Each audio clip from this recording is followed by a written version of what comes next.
तुम्ही तर सगळ्यात भय तेवढंच की सरंगारे साहेब हे लातूरचेच आहेत किंवा त्यांना कळायचं की हे जे काम केलेलं आहे ह्या माणसाने पूर्ण केलेलं आहे असं काम म्हणायचे आणि तेवढंच विकास आघाडीच्या बाजूनं मतदान का करायचंय?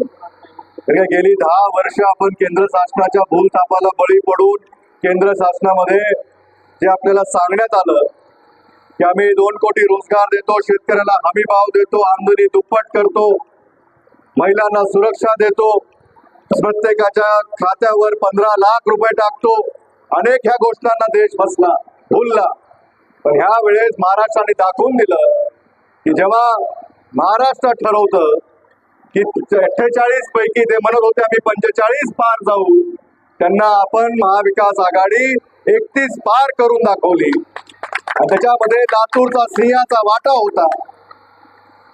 मला कौतुक करायचं श्रंगारे साहेबांचं की ज्यांच्या विरोधात आम्ही किंवा त्यांच्या पक्षाच्या विरोधात आम्ही मोहीम चालू केली. खरं ही मोहीम मध्ये लातूरचे काँग्रेसचे खासदार तर निवडून आलेच, पण श्रंगारे साहेबांना देखील आपण त्यांच्या अटकेतून बाहेर काढलं, त्यांना स्वातंत्र्य मिळवून दिलं, त्यांना आवाज मिळवून दिला, त्यांना व्यासपीठ मिळवून दिलं. हे काँग्रेसचा विचार आहे. आणि आताही महाविकास आघाडी सरकारच्या माध्यमातून आपण पाहताय की निवडणुका लागल्यापासून आजपर्यंत काँग्रेसच्या बाजूनं महाविकास आघाडीच्या बाजूनं कोणत्याही जिल्ह्यामध्ये तिकिटाचा घोळ नव्हता. त्या भागामध्ये त्या आमदाराला सन्मानपूर्वक त्यांनी सहकार्य करून त्यांच्या उमेदवारी जाहीर केल्या, प्रचाराला मोकळं केलं.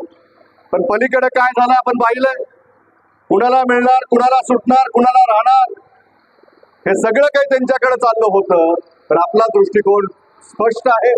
आपल्याला लोकांचं काम करायचंय, आपल्याला शेतकऱ्यांसाठी काम करायचंय, आपल्याला कष्टकऱ्यांसाठी काम करायचंय, आपल्याला दीन दलित दुबळ्या दलितांसाठी काम करायचंय, सर्व समाज बांधवांसाठी काम करायचंय. फसवणाऱ्या लोकांना ह्या सत्तेपासून पाय उतार करायचा आहे. त्यासाठी ह्या निवडणुका फार महत्वाच्या आहेत.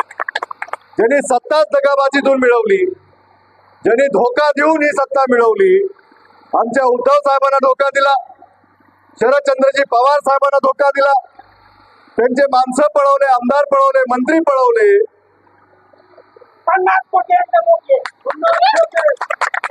इथला शेतकरी सोयाबीनला भाव मागतोय आणि त्यांचे मंत्री आमदाराला भाव देत आहेत. कुठेतरी ह्या पिकाला आपल्याला थांबवलं पाहिजे. जसं छत्रपतींच्या काळामध्ये व्हायचं की भाजीच्या देठाला देखील धक्का लागला नाही पाहिजे. त्याच विचारानं ह्या महाराष्ट्राची अस्मिता जपण्यासाठी ह्या निवडणुका फार महत्वाच्या आहेत. ज्या महाराष्ट्राला प्रत्येक वेळेस ह्या महायुती सरकारनं दिल्ली समोर झुकवलं, प्रत्येक दिल्लीपासून फोन आला की एक उद्योग बाहेर पाठवला, इथल्या महाराष्ट्राच्या जनतेच्या तरुणांच्या हाताचा रोजगार, हातातोंडाला येणारा घास ह्या बाहेरच्या राज्यात पाठवला, ह्याचा हिशोब घेण्यासाठी ही निवडणूक